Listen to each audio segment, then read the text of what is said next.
자, 요번에 볼 곳은 이제 그 한의중에 있는 수나라와 당나라 학술과 문화 부분을 이제 좀 보겠습니다. 자, 당태종의 적극적인 대외 정복을 기반으로 방대한 제국이 건설되자 도시 교통의 장애가 해소되고 비단길이 다시 개통되었다. 자, 이에 따라 동아시아 세계 내부에서뿐만 아니라 동아시아 세계와 서방 세계와의 교류도 활발해졌다. 또한 당의 개방 정책은 외국인들의 자유로운 내항을 이제 가능케 했으며 그 각국의 사저를 비롯해 학자와 승려 및 예술가와 상인 등이 대거 당조에 몰려오게 되었다.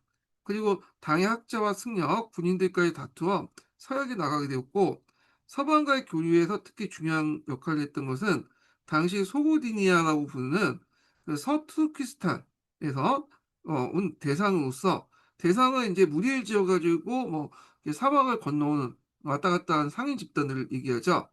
대상으로 주로 활동했던 소고드 상인이며, 자, 이 소고드인들 관련된 내용은 예전에 한번 기춤에 언급됐던 이 사람들이죠. 그리고 또 하나는 불법을 구해 인도까지 여행한 중국과 한국의 승려들이었다. 따라서 당대의 문화는 국제성과 개방성을 띠게 되었고 특히 당삼체가 널리 알려진 당의 도자기가 서방으로 알려졌다. 자, 이 당삼체는 예전에 이제 얘기한 것처럼 실제 쓰였던 것보다는 부장품이에요. 부장품. 부장품인데 일종의 기족적인 성격을 띠고 있는 도자기였다. 이렇게 보시면 되겠습니다. 자, 소고대 사인들은 이제 멀고 험한 길을 넘어 물자를 운송해 막대한 이득을 남겼고, 동시에 서방의 미지한 문화를 가져온 공로 또한 무시할 수 없는 이다. 자, 이렇게 있는데, 요 소고드 상인 관련된 내용이 그 뒤에도 동계도 나오거든요. 예, 뭐 그때 한번 또 얘기를 하기도 하고요.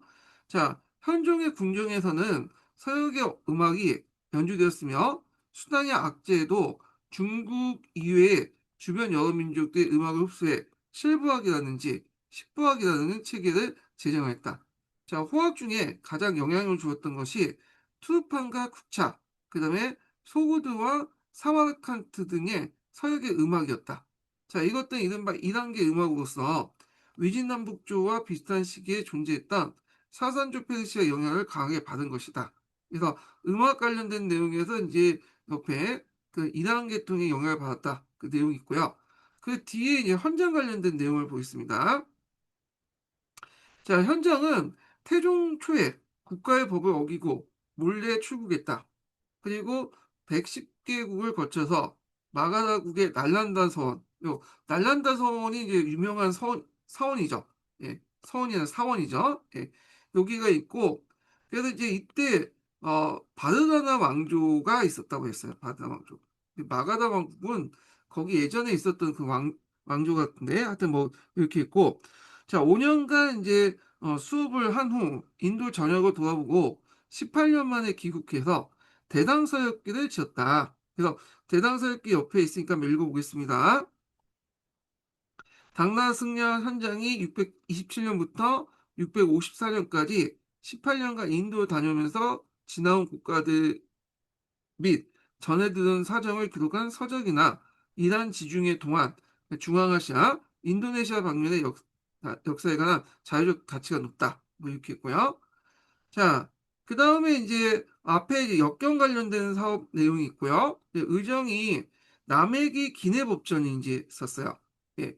그래갖고 바닷길을 통해서 그래서 예전에 한번 어떤 그 승려가 어떤 길을 통해서 어떻게 갔다 그 관련된 내용이 예전에 공군역 기출에 나왔거든요. 그래서 의정이 바닷길을 갔다는 것도 한번 예전에 나왔을 거예요. 그때. 자, 하여튼 그가 쓴 남해기 기내법전은 당시 인도의 사정을 전해주는 소중한 문헌이었다. 불법을 구하기 위해서 여행을 떠난 이들 중 현장이나 의정처럼 성공한 사람이 많지 않았다. 그래서 이제 60여 명의 승려가 귀국하지 못하고 가는 도중에 죽고 그랬나 봐요. 예. 자, 그 다음에 이제 여기 있고 장안 관련된 내용도 있죠. 그래서 당주의 수도였던 장안은 그 당시 인구 100만 명이 헤아리는 거대한 국제도시로서 동성의 교류에 중대한 역할을 했다는 거. 그래서 각국에서 몰려든 사람들은 각각 고유한 풍습과 습관을 이제 유지하면서 거주했고요. 장안에 체제했던 외국인들은 소구도인 외에도 동아시아 각국에서 온 조공 사절과 질자.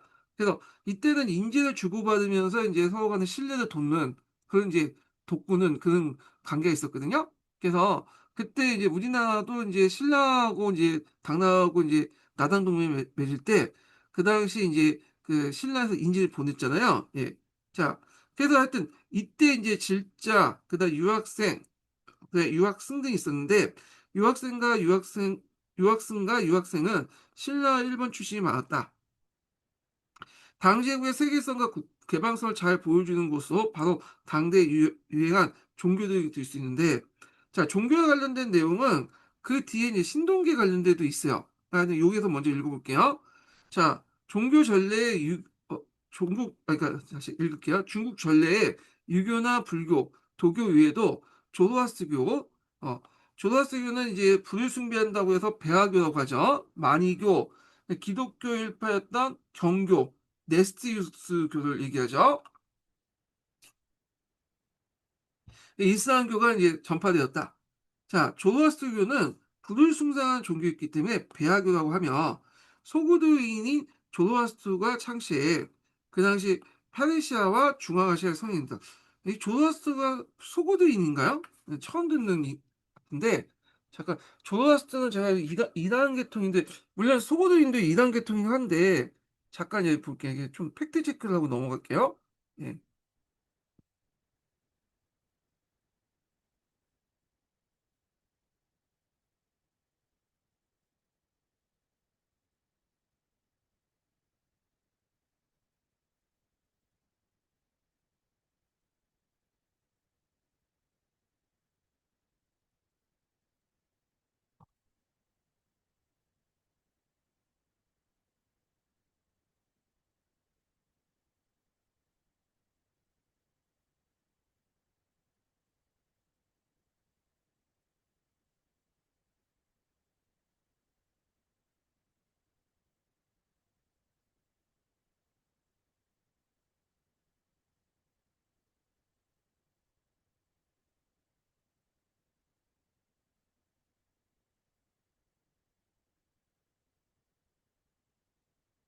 그렇죠. 예, 이 조선사투리는 같은 이단 계통은 해요. 소고도이는 이제 이단 계통인지 하는데 소고도라는 정체성이 형성되기 앞에 있는 사람이기 때문에 소고도인이 뭐 조선사투리가 소고도인이다 맞지가 않는 거예요. 내가 가면서 이 맞지가 않아. 예.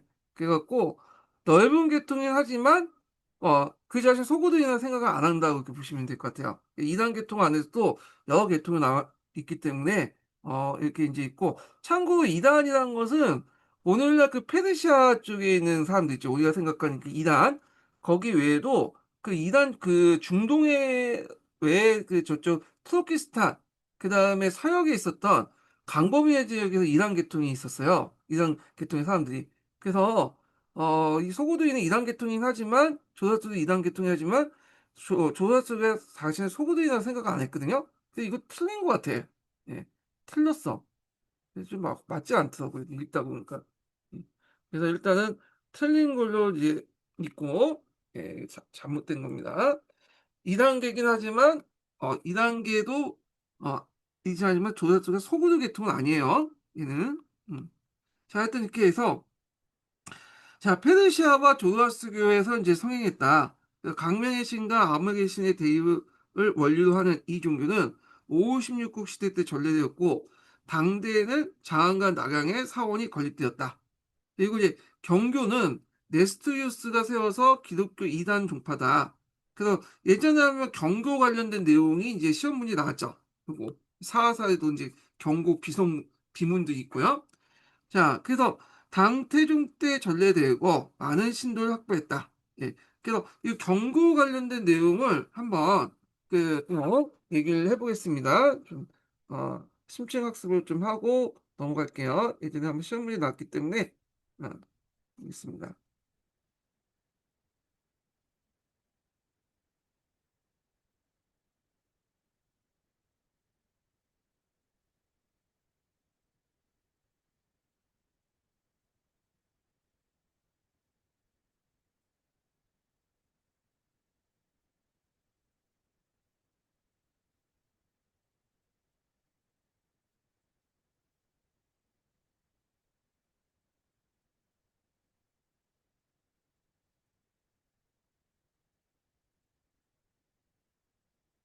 자, 여기 경교가 있는데, 경교는 기독교 한 분파였던 네스트유스파가 이제 당나라 시대 때 중에 전파되면서 불렸던 이름이고요.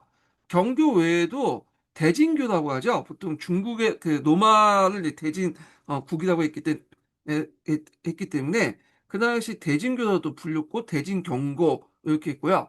경고가 이제 중국에 온 것은 당태종 때요.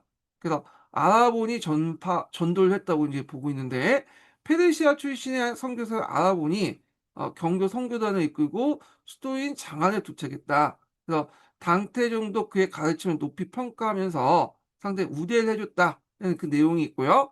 자, 그 전성기는 경교는 항시대의 비유화돼 꾸준히 발전해서 당 고종이나 현종식 때 정성기를 누렸다는 거. 그래서 전국 각지의 대진사, 이게 대진교이기 때문에 대진의 종교, 로마의 종교에서 대진사라고 이제 세워졌으며, 이런 내용도 있고, 그 다음에 그 밑에 핵심 교리와 현지와 관련된 내용도 있는데요.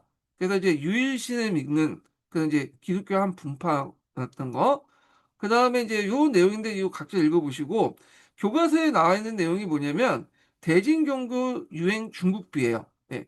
그래서 요게 이제 교과서에 나와 있거든요. 그래서 이제 좀 보면 781년에 세워졌으며 경고가 중국에 전래된 후에 150년간 역사의 교리 활동 사항이 자세히 기록되어 있다. 그래서 비문에는 경고의 교리나 아라본의 입국, 황제의 한대, 그다음에 역대 황제대 경고 보호 정책 등이 이제 실려 있고요. 그래서 이 비석은 경고가 이제 당나라가 얼마나 경고가 당나라 사이에 얼마나 깊숙이 자리 잡았는지 보여주는 결정적인 증거였고, 그다음에 당나라가 그만큼 개방적이었다는 걸 되게 볼 수 있죠. 예. 근데 이제 이렇게 200년 동안 번성했던 경고는 급격하게 이제 쇠퇴의 길을 걷게 되는데, 자, 외래 종교 탄압이 그 당시 이제 해창 패불 이후에 이제 일어났나 봐요. 그때 이제 불교뿐만 아니라 그때 막 경고라든지 조로아스터교니 마니교 같은 이제 종교들이 탄압을 받았다, 이렇게 보시면 될 것 같고요. 그래서 이제 왕실의 보호를 입고 강력한 탄압을 받은 경고는 급격하게 세력을 잃고 중국 역사상에 이제 거의 없어지게 됐다, 이렇게 이제 보시면 되고요. 자, 그리고 이윤이 원나라 시대 때 다시 전파되긴 했지만 당나라 시대 경고와는 또 단절된 거다. 새로운 사람들이 와가지고 이제 들어왔다, 이렇게 보시면 되고요. 원나라 때는 이제 경고보다는 카톨릭, 정통 카톨릭이 들어왔다고 보시면 되겠죠. 이렇게 보시면 될 것 같고, 여기에서 대진경고 유행 중국비가 있는데 요거 이제 교과서에 찾아보시면 있어요. 예. 예전에 한번 시험 문제 나올 때도 요게 이제 좀 나왔거든요. 이게 아마 이- 음,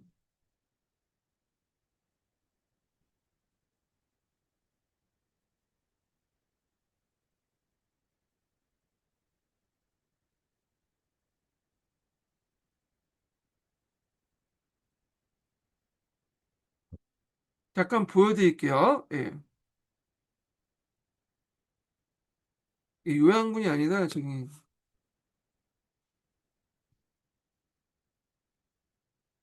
요양분을 보여줬네. 자, 일단 뭐 이런 내용으로 구성되어 있다, 이렇게 보시면 돼요. 예. 그래서 있는데 어, 이런 것들로 구성되어 있으니까 이렇게 이제 보시면 되겠습니다. 예. 자, 그 다음에 넘어가서 이제 책을 다시 볼게요. 자, 어디까지 읽었어? 예. 경교까지 읽었죠? 자, 또 마니교도 들어왔는데, 마니교는 이제 그 페르시아인 마니가 창시한 종교인데, 조로아스교의 이단이죠. 그래서 이제 명과 악의 대리병성 이해한 종교인데, 조로아스교는 결국에는 성과 악이 싸우다가, 결국에는 이제 그 조나스가 이제 그 암흑의 신인 아흐만을 물리치고 이제 승리한다는 내용인데, 이 마니교는 둘이 영원히 간다는 거야. 이런 특징이 있어요. 예. 자, 하여튼 그 마니교는 중국에서 명교라고 하죠. 명교. 그러니까 추천무 때 전래돼서 후대까지 이제 강남 지역에 크게 유행했다. 그래서 이슬람교는 이제 바닷길과 육로를 통해서 당주에 전파되는데, 당시에 이슬람교는 청진교라고 이제 했고, 지금도 서하이나 북경 등의 대도시에는 청진사가 이제 남아있다, 이렇게 이제 보시면 되겠습니다. 자, 그리고 건너뛰고 그 제지술 관련된 내용인데, 탈라스 전투 때 이제 이렇게 전파됐죠. 이건 예전에 한번 얘기를 했고요. 자, 불교를 보겠습니다. 불교는 이제 그 유명한 교단으로서 청태종, 하엄종, 법상종이 있다. 그래서 요 세 종파는 철학적인 형이삭적인 어떤 이론 체계를 갖추고 있었고, 방면에 가장 중국적인 불교로서 후세까지 큰 영향을 줬던 것이 선종인데, 원래 조용히 앉아서 선의 경지에 도달한다는 불교의 내재적 교리에 따른 것이다. 이렇게 있고요. 자, 그 다음에 달마부터 해서 당 쪽에 해능까지 이뤄서 이제 이렇게 종파의 모습을 갖췄다는 내용도 있고, 그 선종은 안사의 난위의 지방 정권에서 크게 환영을 받았다고 그래요. 예. 도교는 수왕조가 건립할 때 도교를 이용한 계기로 이제 성행되기 시작했고, 당대에는 노후자의 성씨가 이씨라고 이제 했던 이유로 도교가 숭배되었고, 각 주마다 도관이 이제 설치되고, 현종 때 각 집에서 노자 도덕경을 갖추어 놓을 정도였다. 근데 당나 무종은 이제 도교를 신봉해서 해창 5년에 정부의 사찰을 철거하면서 승려나 비군인을 한속시키고 일대 패불 정책을 해서 해창 패불을 한다. 이 사건 도사의 건의에 의한 것이다. 이렇게 있거든요. 예. 그래서 해창 패불 관련된 내용도 한번 좀 보겠습니다. 예. 잠깐만요.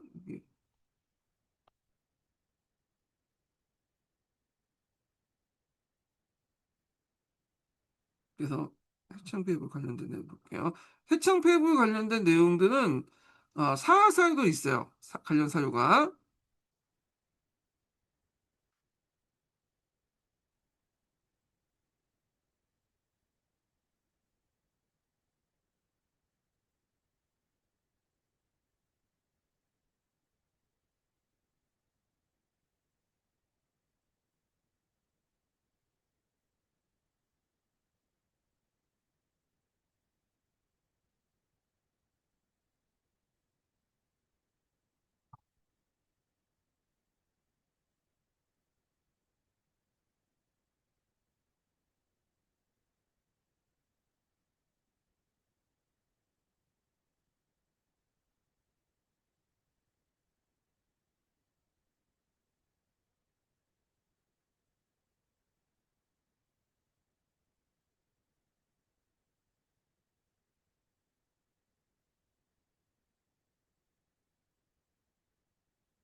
자, 여기 이제 해창폐부장인데, 여기 보면 이제 그 당나말 무종은 도교를 신봉해서 해창 5년에 전국적인 사찰을 철거하고 승려나 비군인을 한속시켜 일대 이제 팽창 정책을 이제 간행을 했는데, 그때 이제 요 시기가 이제 9세기 중반 때죠. 예, 요 내용이 있는데, 자, 그래서 이제 내용을 보면 이제 여기 보면 이제 뭐 그 앞에서 이제 했던 내용들 있고요. 자, 그리고 이때 이제 배경이 됐던 것이 이제 첫 번째는 무정이 도교를 깊이 신봉했다는 거. 그리고 이제 두 번째는 불교 사원의 막대한 토지 소유와 면세 혜택 때문에 경제적 문제도 또 있다는 거. 이런 것도 있다는 거.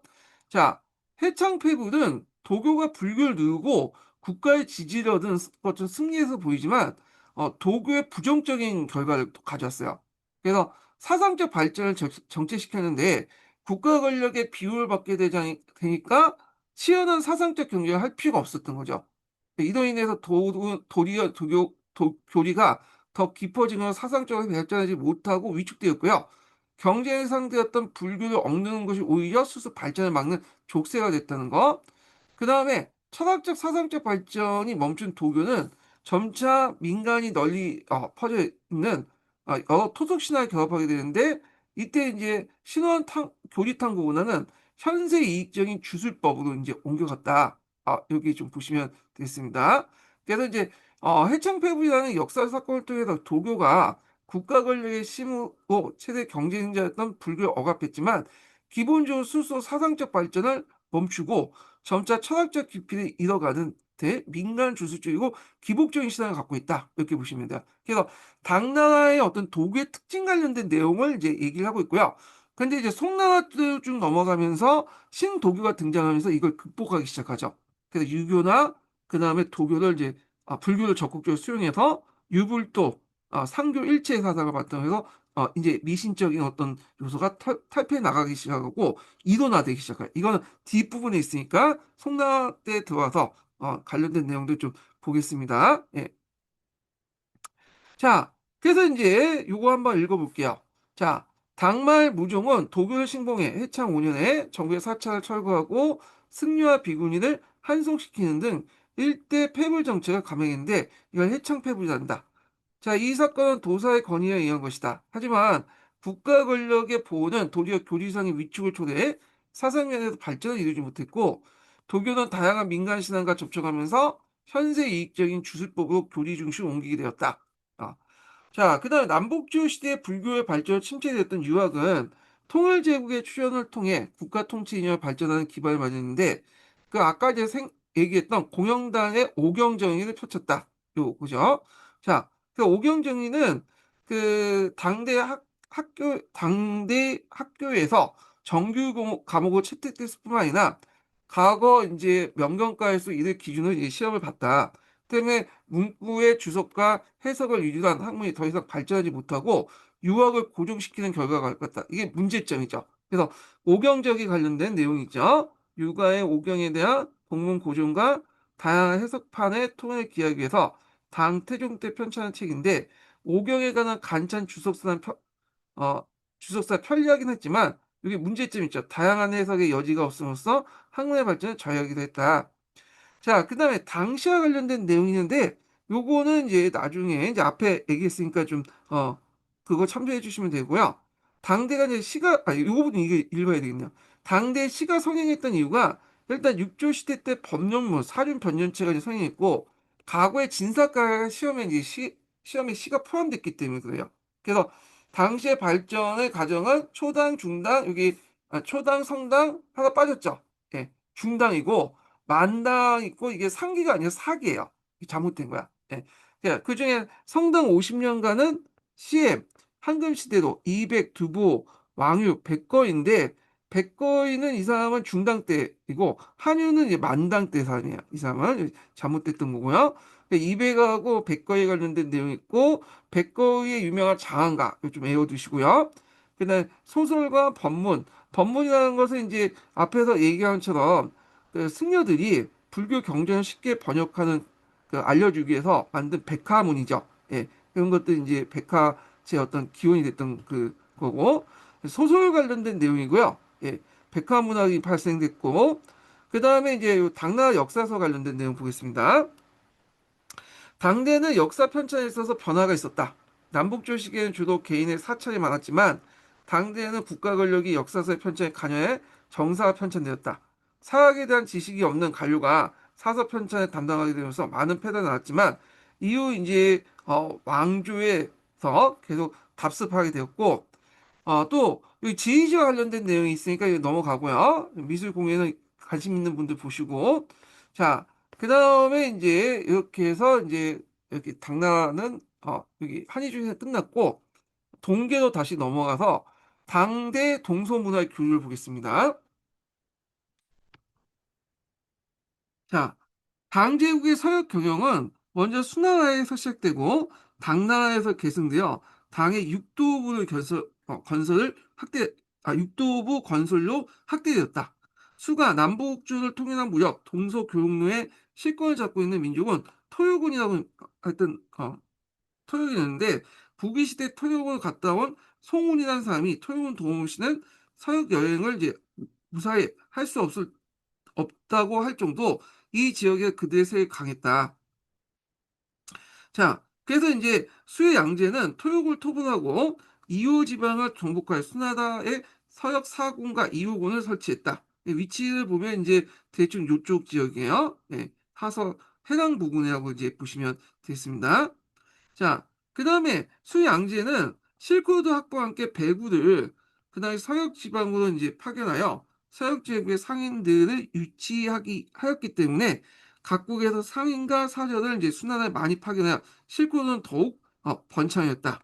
자, 수가 멸망 후 서역 경영이 당제국에 계승됐는데 당 초기에는 하서 사주 그래갖고 이제 와 양주, 감주, 숙주, 가주를 설치해서 설치했고, 대개 이제 앞에서 이제 여기 요 부분이라고 보시면 돼요. 예. 그리고 이제 태종 때 동동고를 이제 멸망한 후에 이곳에 이주에 설치했다. 이런 내용이 있고요. 그래서 당대에도 실크로드 중심지인 하서 하량지대를 이제 확보하기 위해서 당시 토요군을 정복하였다. 토요군의 위치가 대충 요 정도 이제 보시면 티베트 부분에 있었던 그런 민족이거든요. 네. 그래서 이제 이렇게 했고, 자, 그 다음에 청상남 상맥 동부 요충지에 그 고창국이죠. 이 고창국 예전에도 얘기했지만 한족이 세운 나라야. 고창국을 병합하였고, 이곳에 소주를 이제 서주를 두었고, 이에 천상산맥 북쪽에 오아시스 지대를 점령해서 정주를 설치했다. 뭐 이런 것들. 그래서 이주, 서주, 정주 등 3주는 그 오랫동안 당나라 서역경의 전진기지로서 그 중요성이 더해졌다. 자, 그다음 서둘고는 서쪽의 에프타를 정복하여 산산조 페르시아와 국경에 접하였고 동호는 뭐 몽골공원에 있는 대판도가 형성되어 뭐 구자 북쪽에 율두스에 수도를 설치해 실고르드의 실권을 정했고요. 그러니까 이들은 소고드인의 권위를 받아서 동로마 유스티아 황제에게 사신을 파견하고 동로마와 직접 교육을 통해서 사산 페르시아와 이제 페르시아의 중간 착지에 피하게 되었다. 뭐 이런 거고요. 그다음 뭐 안서 도호부가 구차에 설치한 내용이 있고, 근데 이거는 각자 읽어보시고 뭐 중요한 건 아닌 것 같아요. 자, 그래서 이제 이렇게 있고요. 그 다음에 넘어가서 뭐 이스란상인가 서역상의 활동 같은 게 있는데 여기 이제 탈라스 전투와 관련된 내용이 있죠. 예. 그래서 이 탈라스 전투는 상당히 이제 중요하죠. 그래서 예전에도 한번 얘기한 것 같은데 이 내용을 좀 여기에서 좀 약간 좀 보겠습니다. 탈라스 전투. 예.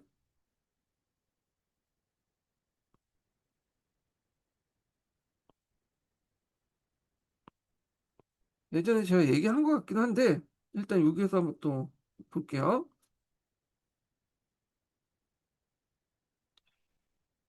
아, 잠깐만요. 아, 여기 있구나. 표시가 되면 이게 안 되더라고요.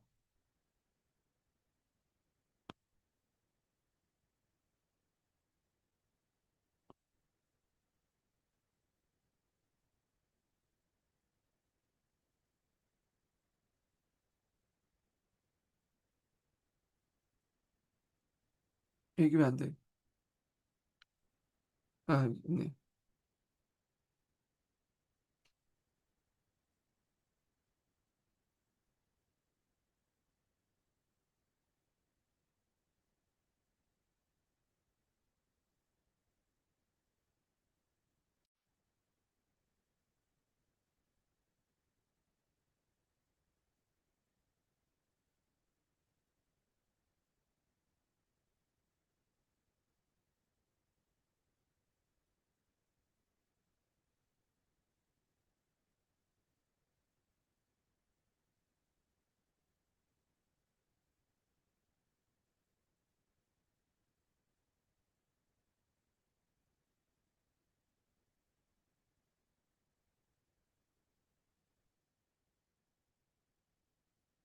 자, 탈라스전2 관련된 내용을 이제 볼게요. 예.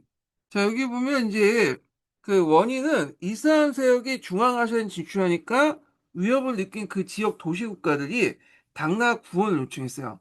그래서 당나라 현종은 고손진 장군을 파견해서 이슬람에 맞서 싸우게 됐고, 그래서 751년에 고손지가 이끌었던 당나라 군대는 탈라스 강에서 이제 이슬람 제국의 대군과 큰 전투를 벌였다는 거. 근데 결과는 여러분도 알다시피 당나라의 패권이 당나라 패배를 했죠. 그래서 이제 이때 중앙아시아 패권이 변화됐는데 이 전투의 결과에 당나라는 중앙아시아 진출에 좌절되었고요. 중앙아시아 지역은 이슬람 제국, 그다음에 아바스 제국이죠. 이 아바스 제국의 영향력에 들어갔다는 거. 그러면 이 세계사적으로 상당히 의미가 있는 게 뭐냐 두 가지 측면을 볼 수 있어요. 첫 번째로는 예전에 기출문제에 나왔던 게 뭐냐 제지수대 서방 정파죠. 그래서 당나라 군대 포로 중에 종이를 만든 기술자가 있었고 이들을 통해서 제지술이 이슬람 세계로 전파되었고 이후 이슬람을 거쳐서 이베르 반도를 거쳐갖고 유럽으로 이렇게 넘어갔죠. 그래서 이게 상당히 중요하고요. 예전에 한번 기출문제 나왔고 또 해상무역의 발달을 이제 연결돼 있는데 당나라가 육류 진출을 맡기니까 막히니까 이를 틈타서 이용해서 이슬람 상인들이 활발하게 움직이기 시작했어요. 그래서 이들은 주로 이제 뭐냐면 바닷길을 이용해서 당나라 교육하면서 동서문화교의 중요한 역할을 하면서 해상무역이 세력이 이제 뭐냐면 떠올랐다. 이렇게 이제 보시면 되겠습니다. 예. 자, 그래서 당나라가 이제 그 당시 그 실코를 장악을 못하다 보니까 대신에 이제 이스라엘 상인들이 여기를 통해서 들어온 게 아니라 주로 이제 바닷길을 통해서 당나라를 교류했다. 뭐 그 내용이야. 예. 그래서 요때부터는 이 그 텔레스 전투 이후부터는 바닷길이 동서교류의 주 교통로가 되었다는 거. 이게 이제 계속 가요. 그래서 이거 관련돼서 예전에 한번 시험 문제 나왔던 게 뭐냐면 원나라 시대 때 동서 교육과 관련된 내용에서 비단기와 바닷기 관련된 내용을 물어봤잖아요. 그래서 비단기나 바닷기나 그 당시 원나라 때는 다 활발히 했죠. 그렇지만 바닷길이 더 무역량이 더 많았어요. 예. 그래서 그 당시 이제 이렇게 그 계기가 됐던 것이 요 전투, 탈레스 전투다. 이렇게 이제 보시면 되겠습니다. 예. 좀 기억을 해두시면 될 것 같고요. 자, 그러면 관련된 내용을 한번 또 볼게요. 자, 그래서 이제 당과 아랍 세계의 교육은 처음부터 순조롭게 진행되지 못했다. 자, 이슬람 제국의 중앙아시아 진출에 두려움을 느낀 이 지역의 도시 국가들은 당나라 사신을 보내 구원을 요청하게 되었고, 이로 인해서 당과 이슬람의 동서 양대 세력들이 무력 충돌을 하게 되었다. 자, 이때 이슬람은 아바스 왕조죠. 아바스 왕조.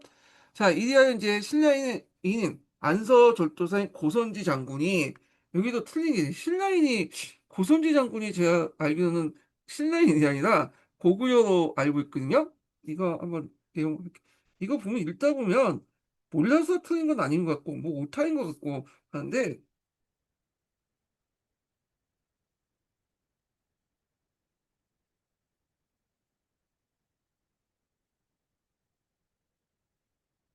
아, 고구려 유민 출신으로 알고 있는데 제가 알기로는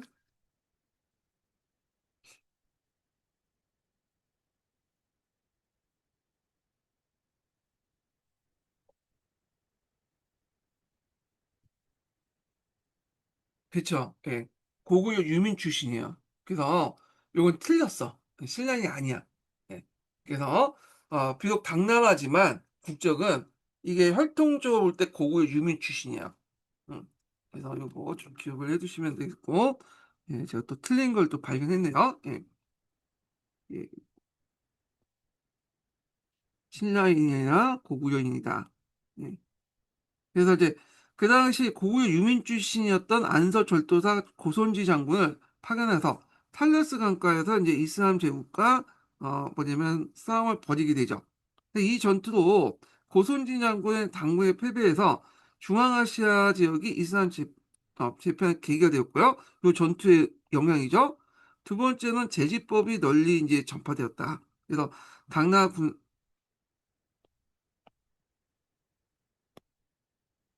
당나라 군사의 포로 가운데 그 제지법이 기술자가 있어서 제지법이 아랍세계에 전파되고 그 후에 유럽으로 건너갔다. 그리고 또 그 당시 이제 이렇게 있고 세 번째는 이슬람교를 신봉하는 대식국인들.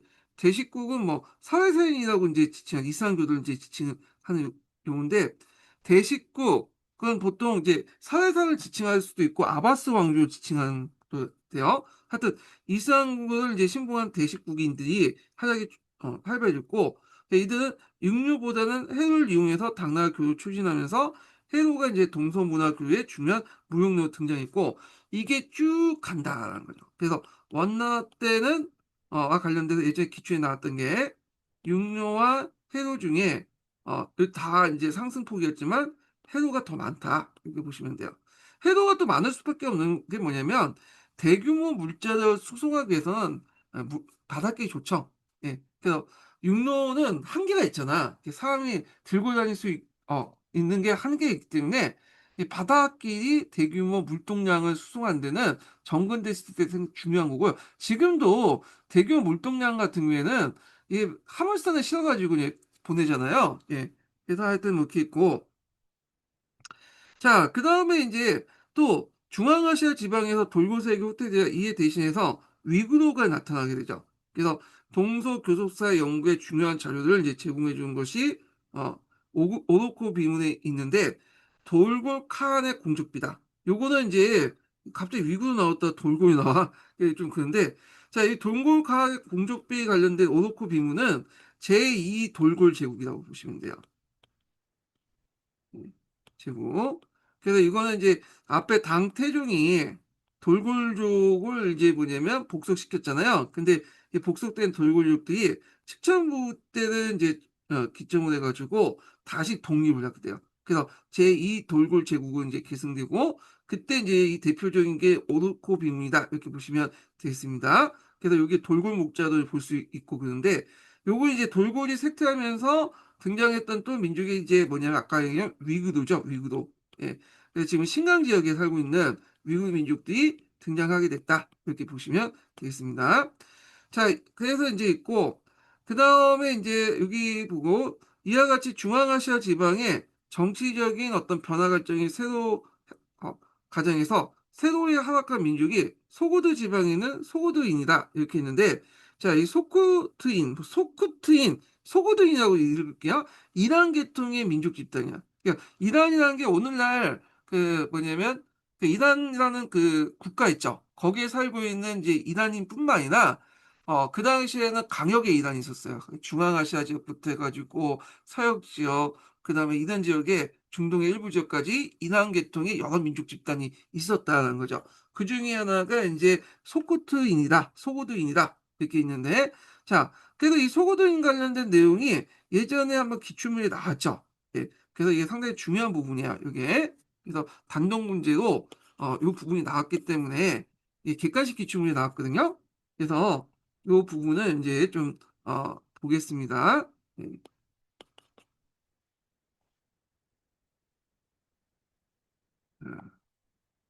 네, 잠깐만요.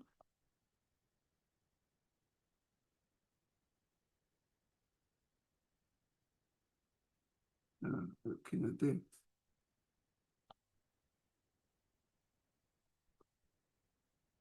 PC에 대해서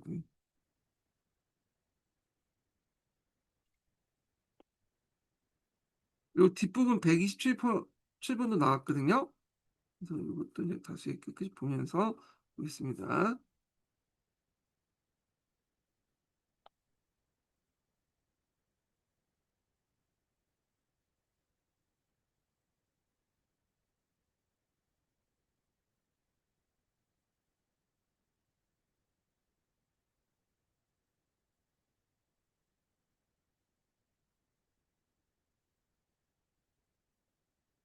먼저 요거부터 보고 그 다음 밑에 거 줄을 한번 볼게요. 예.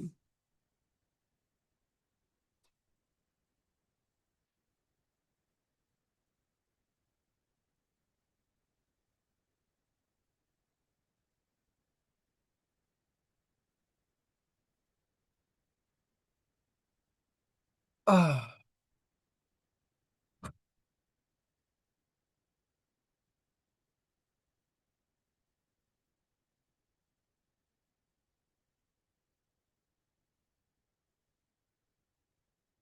이게 왜? 아,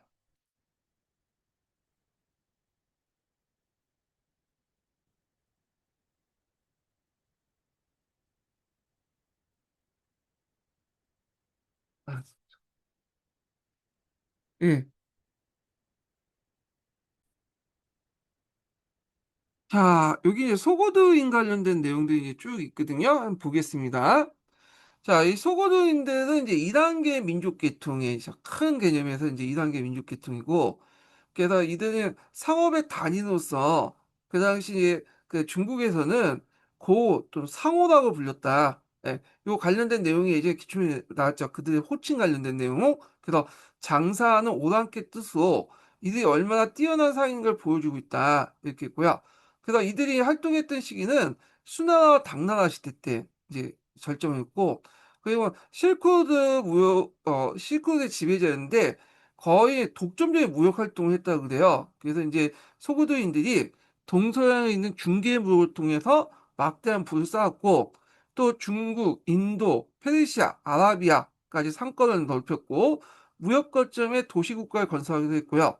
실크로드 번영을 시키는 역할을 했다. 그래서 7세기에서 8세기 때, 그 당시 소구도인들이 이제 당나라에 직접적으로 이제 직접 구현하면서 실크로드가 상당히 번영했다는 거. 그 다음에 이제, 당나라 사회에 미친 영향을 보면 국제도시 장안의 주역이 되었다는 거. 그래서 소구도인과 페르시안이 많이 거주했고요. 그리고 이제 이들은 또 자신의 특권을 살려서 당나라 왕조에 봉사하면서 부와 명예를 쌓았다는 거. 이단 문화를 전파시켜 줬죠. 그래서 그 당시 다양한 이단 문화를 중국에 유행을 시켜주는데 큰 역할을 해줬다. 이렇게 보시면 돼요. 그리고 예전에 또 시험에 나왔던 것이 또 뭐냐면 그 당시 이제 그 소고두인가 그 위구르 민족하고 관계거든요. 예, 이거 좀 물어보겠습니다.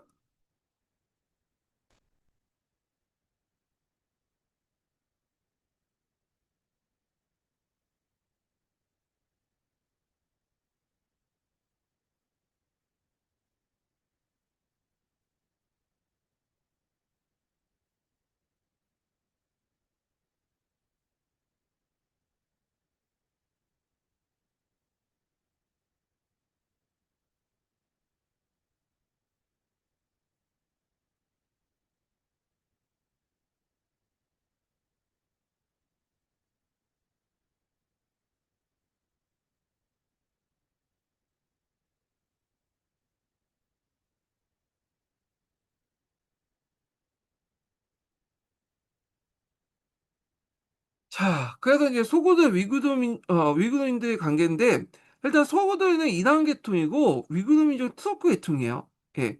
그래서 이제 주로 이제 소고도인은 경제, 문화를 담당했고, 위구르는 정치와 군사 담당했는데, 서로 간에 이제 경제적 파트너 역할을 했다. 상인을 이뤘고, 그 보호자로서 역할을 했고, 또 이제 예전에 시험 문제 나왔던 것이 문자와 종교 정파예요. 예.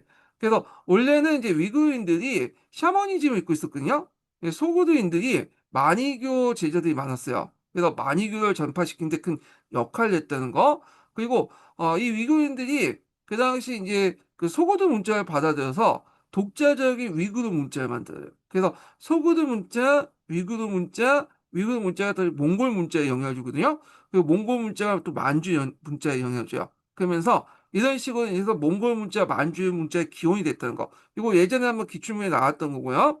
자, 그래서 위구르인들은 군사력과 정치적 안정을 제공했고, 소구도인들은 경제활동과 문화발전을 이끌었는데, 나중에 시간이 지나면서 이 소구도인들이 위구르 민족들의 통합이 돼버려. 흡수 통합돼서 지금은 존재하지 않은 민족이다. 이렇게 이제 보시면 되겠습니다. 또, 그 관련된 내용이 이제 나올 때 요것도 나왔거든요. 요것도 한번 읽어보겠습니다. 예, 예, 관련된 내용을.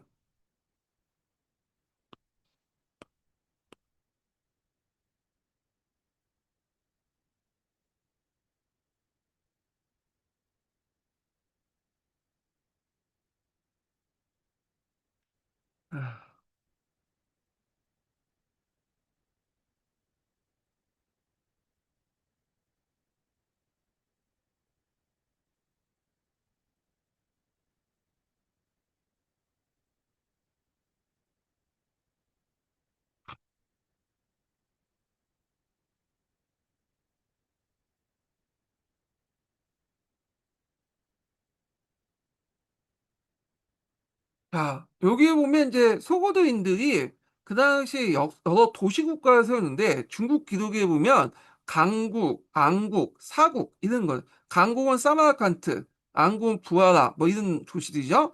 그래서 그때 사마르칸트 사람들의 어떤 이제 독특한 풍습이 당 해유에 적혀 있어요.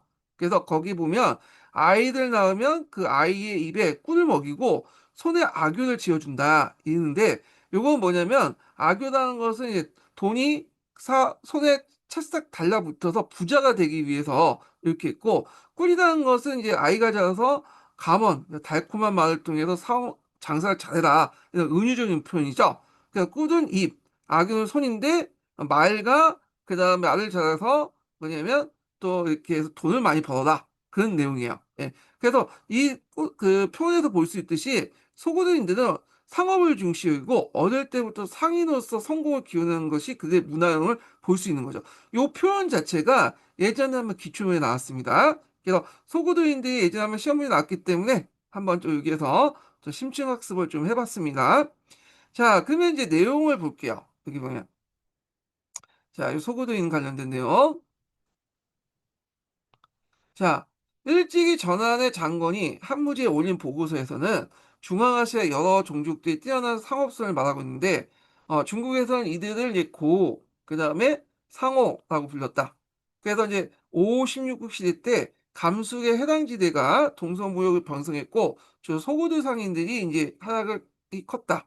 자, 남북조에 거쳐서 수당 때 특히 소구도 상인들이 상업활동이 전성기였는데, 이런 동서 중개 무역을 독점적으로 장악하고 중국, 인도, 페르시아, 아라비아와 동남아까지 상권을 확대한 도시국가를 건설했다.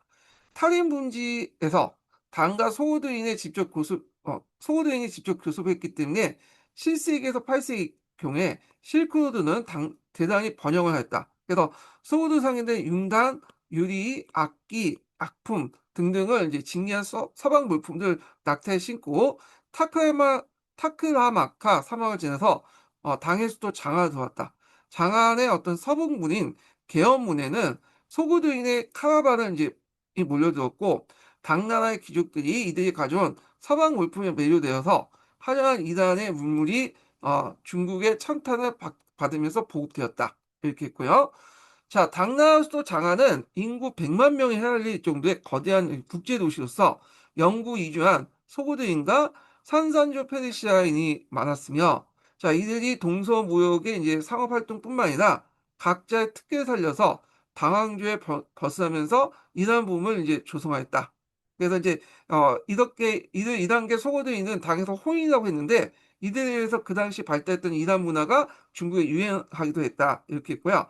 그 다음에 이제 앞에서 설명한 이 서역전에 나와 있는 소고드인데 여러 도시 국가들 있어요. 예, 강국, 안국, 사국 이렇게 있고 그 당해요에 보면 여기 강해요가 아니라 오타죠. 네, 이거 오타가 많아. 그래서 당해외에면 강국인들, 사마르칸트인이 아이를 낳으면 꿀을 먹이고 손에 아귀를 쥐어준다. 그래서 아이가 성장해서 가문으로 상업을 잘하고 손에 돈이 붙은 것을 염원했기 때문이다. 뭐 이런 내용들이 있다는 걸 좀 기억을 해두시면 되겠습니다. 자, 동서문화의 활발한 교류 내용을 또 볼게요. 자, 당대는 중국 역사상 가장 활발하게 동서 문화가 교류했던 시대다. 자, 이는 외형적인 문물의 교류뿐만 아니라 내용적으로 서로 깊게 영향을 주고받으면서 새로운 문화를 창조하고 있다는 점에서 동서 교섭사의 새로운 장을 연 시대였다. 자, 이와 같이 동서 문화가 활발히 이제 교류될 수 있었던 이유는 수당의 통일 제국이 성립되어 육도부가 설치되어 당의 지배 영역이 서역으로 뻗어나가면서 동서교통의 장애를 제거하고 실크로드가 원활하게 소통되었다는 점을 볼 수 있다. 자, 이와 함께 당의 개방 정책은 외국인들의 자유로운 내항을 이제 가능케 했으며 각국의 사전을 비롯해서 학자, 승려, 예술가와 상인 등 문화적 상류층이 대거 당나라로 몰려왔다. 또한 당의 학자와 승려, 군인들도 서역으로 나가서 활발한 문화교류를 촉진하게 됐다. 특히 당대의 불교 발전과 서역 지방에서 유행했던 외래 종교가 아무런 구애를 받지 않고 포교 활동을 했고, 그러니까 이제 당나라는 불교뿐만 아니라 여러 이제 종교들도 다 수용했다고 보시면 돼요. 그래서 그 다음에 종교적 의식에 수반된 예술 활동으로 더욱 활발하게 문화교류가 가능했고요. 그 다음에 그 당대 동서문화교는 때마치 서아시아 지역을 통일한 이슬람 제국의 추정과 동남아 제국의 발전과도 맞물려 문화교류의 항목을 했다. 이렇게 그러니까 이슬람 같은 경우에도 이제 문화교류를 상당히 활발했잖아요. 그래서 서로 죽이 맞아 떨어졌다 이렇게 보시면 되겠습니다. 자, 그 다음에 이제 그 밑에 있는 내용은 이제 뭐 학술적으로 이제 여러 가지 의문학이나 뭐 여러 가지 영향을 받았다는데 뭐 그냥 읽어보시고요. 자, 그다음 외래 종교의 유형을 이제 보겠습니다. 요거 예전에 한번 경고 관련된 내용 나왔기 때문에 시험에 나올 수 있죠. 아까 이제 설명한 건데. 자, 여기에서 당문화의 국제성과 개방주의는 종교 면에서 유감없이 발휘되어 많은 외래 종교가 제국 영내에 유행했다. 그래서 페르시아의 조로아스트교 형교가 있고 기독교일파였던 경교, 페르시아의 만이교, 이슬람교가 이제 영향을 줄 수 있는데 형교는 불을 숭배했기 때문에 배하교라고 하고, 페르시아의 조로아스트리아 창건해서 페르시아가 중앙아시아에 유행하게 되었다. 그러니까 창건해요. 페르시아와 중앙아시아에 유행하였고, 형교의 원리로서는 강명의 시인 아흐라 마즈다와 암흑의 시인 아흐마가 서로 투쟁해서 결국에는 그 선, 불의 선신을 대표했기 때문에 불과 함께 일월 선신과 함께 하늘을 숭배했다. 그래서 아우만과 그 그 아흐라 마즈다와 그 아리만인가? 하여튼 그게 선의 신과 악의 신이 싸우다가 그 선의 신인 아흐라 마즈다가 이기는 그런 구도를 가지고 있다는 걸 좀 기억을 해두시면 되겠습니다. 자, 형도는 5, 16국 시대 중국에 전래되면서 당대에는 장안과 낙양을 비롯해서 각지의 페르시아 및 중앙아시아 상인이 현사를 그 설치하면서 당왕조도 현신을 제사하고 형교를 숭상했다. 자, 경교는 기독교 이단인 일파로 시작 네스티우스가 창시했고 페르시아에 유행되는데 기독교 삼위일체를 부정하고 성물을 숭배하지 않아서 이단을 몰렸다. 이렇게 보시면 되겠습니다. 자, 당의 태종 때 경교의 전도사였던 아하본이 페르시아로부터 장안에 와서 파샤사라는 그 교회를 세워서 포로를 시작했고, 또 현종 때 파사를 또 대진사로 했다. 이게 왜냐면 경교가 그쪽 서역에서 왔기 때문에 그 당시에 노마 쪽으로 왔다고 생각한 거야. 그 당시에 뭐 시리아나 그쪽은 노마 봉위에 들어가 있겠죠. 그 레반트 지역 같은 경우에는. 그러다 보니까 노마가 대진국이었죠. 그래서 대진경교라고 또 불려요. 그리고 그 사찰을 대진사라고 또 부르죠. 자, 승려 경정이 대진경고 유행 중국비를 세우는데 이 비석을 통해서 경고가 유행했던 사실 또한 사실 및 동서문물의 교류에 대한 내막도 알 수 있다. 이렇게 있고요. 자, 마니교는 페르시아의 마니가 창시했고 명교라고 하죠. 그래서 이 명교 신자 중에 또 누가 있냐면 그 주원장도 명교 신자라고 알려졌다고 하거든요. 그래서 명이란 국호도 여기에 나타난 설이 있어요, 그냥. 예. 자, 하여튼 중앙아시아와 지중해 연안에 유행을 했고 그 앞에서 얘기한 그 위구르 민족이나 또는 소고도인들도 이 마니교를 많이 믿었어요, 또. 자, 하여튼 이 마니교 교리는 우주를 명과 악으로 된 거예요. 선과 악으로 되는데 보통 조로아 쪽에는 선과 악의 대립 과정에서 선이 이긴다. 이렇게 있는데 여기에선 항상 지속된다. 같이 간다는 거야. 이온적. 그러니까 조도하스기도 이온적인데 만익은 더 철저하게 이온적이에요. 그래서 인간의 내면에는 명과 악이 명과 선과 악이 동시에 존재하고 있기 때문에 선을 키우고 악을 억눌려야 된다. 뭐 그런 교리를 가지고 있거든요. 자, 그래서 칩천구 때 페르시아인이 만익위의 이종경을 중국에 전파했다. 자, 안사현나님의 만익위의 승려와 해올 사자와 함께 장안에 왔으며 대종 때는 만이교를 신봉한 해올린 위구르인들이 지방에 만이사를 세우는 것이 허가되었다. 그러니까 유교와 경고가 후에 쇠퇴했으나 만이교는 여전히 강남 지방에서 널리 유행했다. 예. 그래서 앞에서 주원장이 명교 신자라는 설도 있어요. 예. 그런 내용들 좀 파악을 해두시면 되겠고 이 요교가 뭔지는 잘 모르겠네. 요교가 이게 잠깐만 물어봐야 되겠다. 요교라고 있는데 경교는 아까 설명했고 요교는 이게 그 앞에 뭐 현교 같기도 한데 조사스교 같기도 한데 일단 한번 보겠습니다. 네.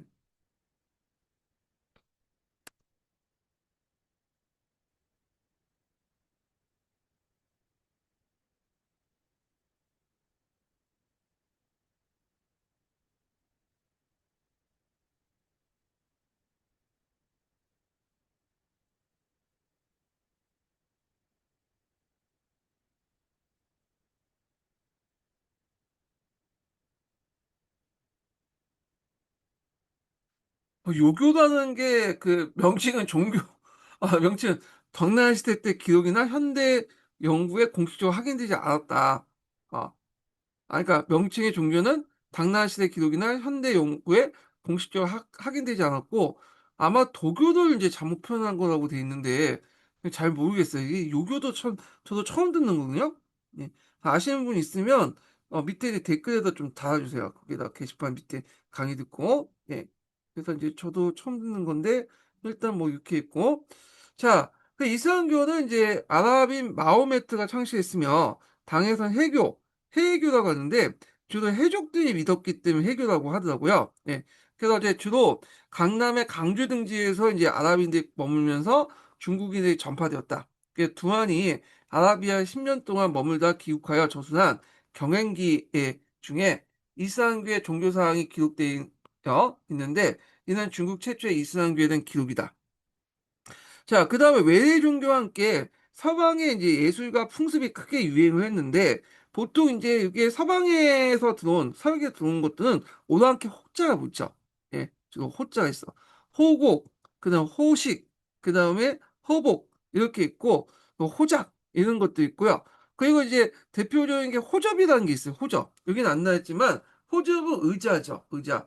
그러니까 이제 수당 이전까지는 주로 이제 사람들, 그러니까 위진남북조행 같은 그 이전까지는 주로 이제 사람들, 중국 사람들이 그 자식 생활을 했어요.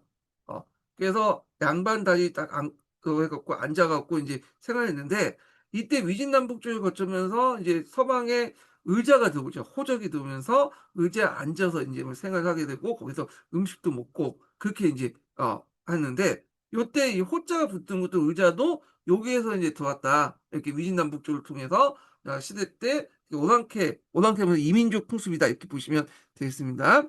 자, 그 다음에 그 밑에 있는데 뭐 문화가 어떻게 들어왔고 하는 거는 각자 읽어보시고 자, 다음 장을 보겠습니다. 자, 당나라에서 들어온 서양 문화는 중국의 어떤 정통 문화 융합되어 국제적이며 귀족적인 성당 문화를 꽃을 피우고 이는 중국에만 머물지 않고 다시 동아시아 각국에 퍼져나가 신라, 일본, 발해, 월남 등 문화 발전에 자극을 주면서 동아시아 문화권을 완성했다. 그래서 이제 서양 문화의 유입과 함께 중국 문화의 이제 서역 전파도 이제 활발히 추진되는데 중국 문화의 이제 서역 진출의 전진기로서 탈인분지로 이 지역의 한대에 대해서 중국인의 진출로 문화 전파가 이제 진행됐고요. 그래서 남북조 시대에 중국의 식민국가가 번창했는데 고창국이 있죠. 그래서 예전에 한번 얘기해서 고창국이 중국인들이 세운 나라예요. 그래서 보통 탈인분지에 있는 오아시스 국가들은 인도 유도부족 계통이나 이제 인도 유도부족 계통이 많거든요. 아니면 투르크 계통. 근데 얘네들은 중국인이 세운 나라다. 이렇게 좀 보시면 될 것 같고요. 그리고 고창국 주변에 중국의 의식주를 비롯해서 관원상제 풍습이 유행되었다. 당대 중국 문화의 서방 전파에서 문화상 큰 영향을 준 건 제위법의 전파였고 고선지 장군이 탈레스 전투를 펴할 때 이렇게 이제 했는데 여기 보시면 알겠지만 이 말이 지금 세 번이나 나왔어. 네. 그래서 이게 여러 사람이 그 쓰다 보니까 이게 좀 약간 이제 좀 없는 중복된 내용을 빼고 되는데 중복된 내용 그냥 상관없이 그냥 집어넣고 네, 그런 것 같아 보니까. 네. 자, 하여튼 이렇게 있고 그다음에 종이 위에도 비단과 도자기도 서아시아에 전해졌는데 담상체가 이제 페르시아의 수도사에서 출토됐고요. 두왕이 쓴 두한이 쓴 경행기에 의하면 바그다드의 중국의 비단 직공과 금은 세공 기술자들이 이제 뭐냐면 들어있고 중국인 학자들도 활약했다고 이제 한다. 이렇게 이제 보시면 돼요. 바그다드에 보면 중국인들이 되게 많았나요? 기술자나 뭐 학자들도 많고. 그래서 이 두안에 뭐냐 경행기가 통전에 실려 있어요. 예. 그래서 우리가 이제 알고 있는 이제 그 뭐냐면 제이술 전파 관련된 내용도 예, 두한에 쓴 그 경행기에 이제 있는 내용을 통전에서 적어가지고 이제 알려진 거거든요. 예. 그래서 이제 여기 보면 다 통전을 지은 당나라 재상 두의 조카로서 이 두한이라는 사람이 탈레스강가의 전투에서 그 이스라엘 제국에 포로가 되었다가 대식국이 아바스 제국이죠. 해를 거쳐 다시 당에 이제 돌아오고 나서 그때 보고 적은 거를 경행기를 이제 적어 놓은 거야.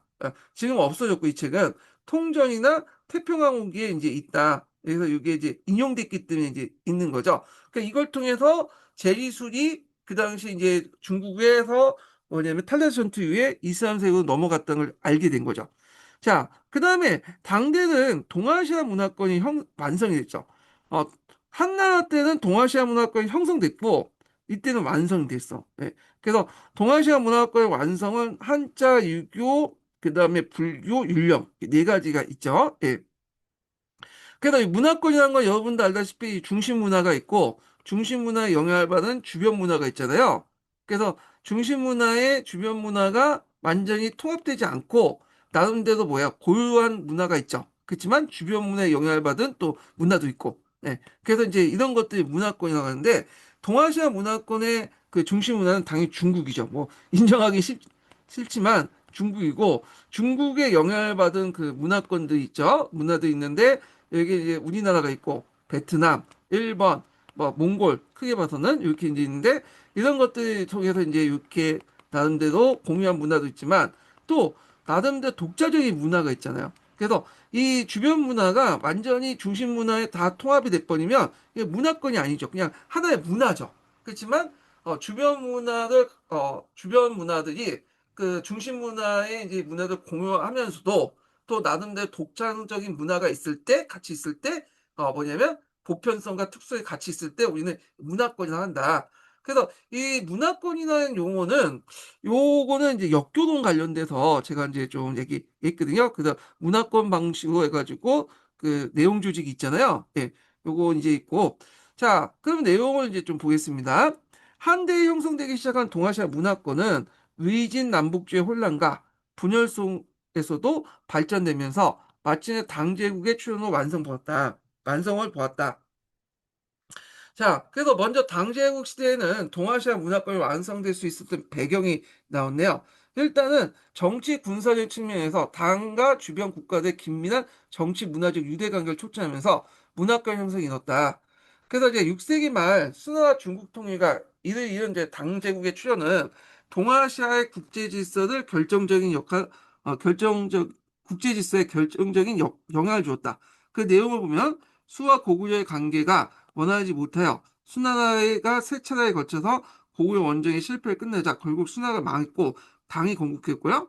백제와 고구려는 신라와 동맹한 당의 침략에 서 멸망당했고 한반도에서는 신라의 삼국통일 국가가 출현됐으며 만주에서는 발해가 건국하여 당왕조와 친선관계를 유지하게 되었다. 자, 당제국의 영토적 확대와 육도부의 설치는 일본을 제외한 아시아 각국에 직접 당제국과 정치 군사면에서 긴밀한 관계를 유지했고 기미 정책이나 책봉 정책에 의한 조공 관계가 관계로 긴밀한 문화적 교류 관계를 갖게 되었다. 자, 그다음에 특히 당나라의 개방주의 정책으로 당과 주변 국가 간의 어떤 교류가 더욱 활발해지면서 동아시아의 정치 문화면에서 교류가 촉진되었고 8세기 전후한 시기에 문화적 교류가 절정을 맞이하게 됐다. 그래서 각국에선 당문화의 자극을 받아 8, 9세기 때 전후해서 국어와 국학 운동이 일어나 민족문화의 발전을 가져오게 되었다. 그래서 앞에서 이제 동아시아 문화권 할 때 중국 문화의 보편성의 영향을 받고 그 영향을 받으면서 자기 나름대로 고유한 문화가 형성이 됐다고 했죠. 예, 고유성도 같이 이제 존재하는데 이런 고유한 문화는 당나라 말기 때 또 형성됐다는 게 특징이야. 더 이상 이제 당나라의 문화를 받지 못하다 보니까 이제 각국들이 그전에 받았던 당나라 문화를 바탕으로 해서 기존의 문화와 결합을 시켜놨죠. 그래서 이게 대표적인 나라 해안 시대 때 예, 이런 국풍 문화 같은 그런 것들이 이제 있죠. 자, 그래서 이제 뭐 이렇게 있고, 자, 동아시아의 기본 요소는 네 가지 유교, 불교, 율령 체제죠. 예. 그래서 이제 유교는 관련된 내용을 이제 각자 읽어보시고 그 밑에 공영단의 오경정의가 또 나와요. 이게 뭐야? 그래서 일단 시험문이 나왔으니까 한번 또 반복해서 읽어볼게요. 자, 요거 하기 전에 두 번째 인증번호 알려드리겠습니다. 두 번째 인증번호는 60번입니다. 예, 두 번째 인증번호 60번이에요. 자, 태종의 명을 받아 공영달이 편찬한 오경정의의 출현은 단순히 오경에 대한 통일된 해석이라는 학술적 차원이 아니라 남북조 이래에 다양하게 전개된 동아시아 문화가 유교주로 다시 재정립된 확인한 정치 의미가 강하. 나름대로 긍정적인 의미를 두고 있어요. 예. 자, 이하여 이제 유학은 다시 국가 권력과 결합되어 중국은 물론 동아시아와 여러 이제 나라의 유교 문화 형성에 많은 영향을 뭐냐면 끼치면서 동아시아 문화권을 형성하게 되었다. 그다음 불교인데 이때 이 불교라는 것은 이제 뭐냐면 중국화된 불교죠. 예. 그래서 이제 이때 이제 당나라 때 불교는 격의 불교나 이런 걸 넘어서 중국화된 불교가 있다. 이렇게 이제 보시면 될 것 같고요. 그래서 이때 이제 불교가 뭐냐면 탄압을 받았잖아요. 그래서 이들 계급의 불교는 국가와 귀족의 보호에서 벗어나 자생적인 자립을 방향으로 나갔고 당대 중국적 불교의 발전에 기반을 마련했다. 오히려 이게 전화위복의 이제 뭐냐면 그 기회가 됐다는 거죠. 전화위복이 됐다는 건데 오히려 인제 이에 반해 도교는 오히려 보호를 받았기 때문에 교리적인 면에서 인제 쇠퇴한 반면에 불교는 탄압을 받는 과정에서 이제 여기에서 적응하는 과정에 에서 이게 점점 대중화되기 시작했다. 이렇게 이제 보시면 되겠습니다. 그래서 이제 어 동아시아 문화의 기본 요소로서 확고한 그래서 종교적 위치를 확보하게 되었다. 이렇게 보시면 되고요. 율령체제에 관련된 내용은 이제 뭐 우리나라 이제 영향을 주죠. 고대 국가 형성에 큰 영향을 줬다는 그 내용이고요. 자, 일본도 이제 영향을 받았죠. 그래서 율령 국가도 형성됐다. 이렇게 있고 한자 관련된 내용 보겠습니다. 한자는 언어가 서로 이제 다른 아시아 각국에서 동아시아 문화권의 기본 요소를 전파시킨 도구로 사용했다. 자, 이 한자는 동아시아 문화권의 기본 요소와는 다른 몇 가지 특징이 있는데 한자는 일반 대중이 접근하기 어려운 귀족층의 문자의 성격을 갖고 있죠. 그래서 한자의 난해한 특성에 인해서 어느 개인이나 민족도 한자의 완전한 이해가 거의 불가능하며 경제적 여유를 가진 귀족층만이 평생 익혀야 겨우 시를 짓고 한문을 연구할 수 있는 정도가 되었다. 자, 요거 생각나니까 그거 생각. 일본 같은 경우에도 뭐 가타가나 시라가나 같은 이제 일본 글자가 있긴 있지만 이게 원래 한자를 기반으로 한 거잖아. 그 한자를 같이 병행을 해갖고 하잖아요. 근데 이제 일본도 이 한자를 읽을 때 음독이 통일이 안 돼가지고 제가 일본은 훈독을 읽거든요. 음을 읽는 게 아니라 뜻을 가지고 이제 읽어요. 그러다 보니까 음독도 있긴 하지만 그러다 보니까 똑같은 글자도 각기 다르게 읽는 경우가 되게 많았고 그다음에 이제 이게 지금 일본인조차도 이게 한자를 잘 못 쓰는 사람이 너무 많대요. 예. 너무 많다 보니까. 그래서 최근에 또 동남아시아 이제 노동자들이 이제 우리나라에 많이 오잖아요. 일본도 많이 가고. 근데 이제 기하를 하는 그 사람도 많은데 일본보다도 한국으로 기하하는 사람들이 많다고 하더라고요. 그중에 하나가 일본어 시험을 봐야 되는데 일본어에서 한자가 너무 많다니까 아예 이제 하다가 포기하고 차라리 한글을 배우겠다. 그래서 한글을 배우면 금방 이제 익혀가지고 이제 이렇게 통과할 수 있으니까 그런 측면에서 이제 상당히 한글이 좋은 것 같아요. 예. 그래서 세종대왕이 이제 상당히 그 분이 상당히 뛰어난 군주라는 걸 거기에서 볼 수 있죠. 만약 한글이 만들지 않으면 상당히 고생했겠죠, 지금. 예. 그래서 세종대왕님이 항상 상당히 이제 우리에게 큰 영향을 준 것 같아. 자, 하여튼 그 얘기고요.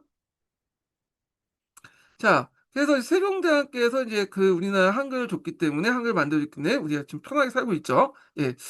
자, 하여튼 이렇게 있고 일반 대중은 종처럼 한자 문화에 접근하기 어렵고 이로 인해서 당대까지 중국만이 아니라 각국이 모든 계층 간에 심각한 문화적 차별을 가지고 있었다. 자, 근데 이렇게 어려운 한자가 동아시아 문화 요소 전달 매체가 되면서 각국은 필사적으로 한자를 익히는데 힘을 쏟고 마침내 한자를 소화하면서 동아시아 문화권 형성에 결정적인 작용했다. 근데 이거에 비해서 그럼 지금 이게 상당히 어려운데 한자를 왜 중국에서는 계속 쓰고 있을까요? 물론 이 간자차다 갖고 이제 간자치에다 가지고 좀 약간 이제 줄여가지고 쓰긴 하는데 얘네들이 왜 한자를 쓰는 이유가 있어요. 왜냐면 중국은 그 지역마다 그 언어가 다르잖아. 그러니까 이제 언어가 다르니까 그걸 이제 표현하려면 이 한자라는 게 필요한 거야. 통일적인 어떤 그 글자가 필요했던 거죠.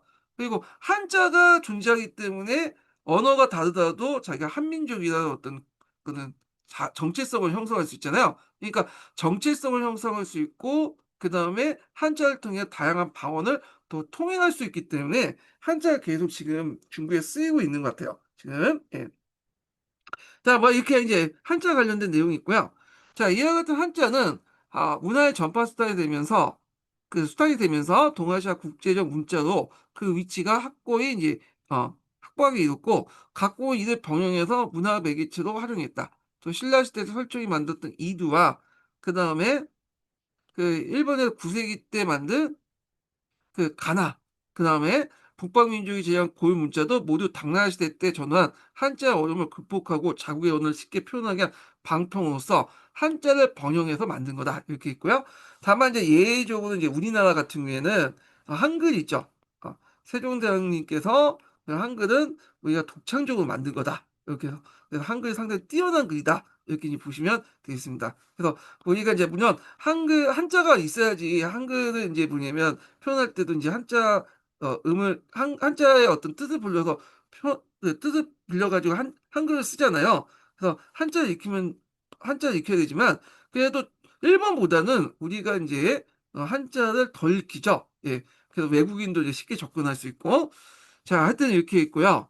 자, 그래서 당대에 완성된 동아시아 문화권은 당제국이 붕괴한 이후에 동아시아 세계의 새로운 역사적 전개와 맞물려 새로운 국면을 접어들었다. 그래서 10세기 전후로 새로 등장한 이른바 정복왕조의 대응 자세는 또 다른 문화적 특징을 갖고 있는데, 자, 이들의 정복왕조는 군사력을 무기로 내세워 그들의 통치체제도 동아시아 문화적 공통 요소가 되는 율령체제를 소화하지 못했고, 유목사회와 농경사회 별도의 지배한 이중체제를 채택했다.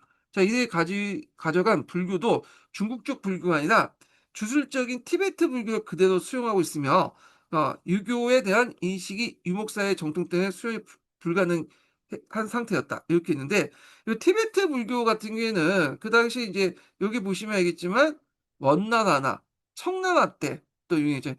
요와 금나라는 티베트 불교 수용했는지 모르겠어요. 제가 알기로는 남아교하고 상관없는 것 같은데, 예. 그래서 원과 청은 영향을 많이 받았죠. 예. 그래서 요 티베트 불교하고 원청 간의 관계를 보통 그 체완 관계다, 체외인 관계라고 하더라고요. 예. 어려운 말로. 예. 체외, 이거 발음이 안 돼. 체, 최왼 관계라고 하는데, 최왼손 할 때 있죠. 예, 최왼 관계라고 하는데, 요 관계가 이제 뭐냐면, 원나라 때부터 해서 청나라 때까지 이어가요. 그래서 달라이라마 같은 이제 티베트 승려가, 고승들이 그 원나라나, 그 당시 이제 청나라 가서 북사 역할하고, 대신에 원나라와 청나라는 티베트를 정치적으로나 군사를 보호해주는 최외인 관계가 계속 이제 있었다. 이렇게 이제 보시면 되겠습니다. 그래서 티베트 불교를 받아들였던 이유가 뭐냐면 아마 이제 얘네들이 좀 약간 원나라는 이제 좀 약간 몽골족이고 청나라는 그 만주족이잖아요. 좀 체질이 안 맞는 것 같아요. 중국식 불교하고. 그래서 좀 받아들인 것 같긴 한데 자 하여튼 이렇게 있고 그래서 이제 정보왕조에 의해서 약 680년간 통치 기간 동안 유교를 비롯한 한자, 불교 등을 제대로 소화하지 못했다. 이거는 좀 약간 그래요. 왜냐하면 여기 보시면 이제 금나라, 그 다음에 청나라, 그 다음에 요나라는 한자 같은 걸 수용했거든요. 그래서 원나라는 좀 예의적으로 이제 좀 그렇지 못했는데, 이건 좀 약간 그런 것 같아. 맞지 않은 것 같아.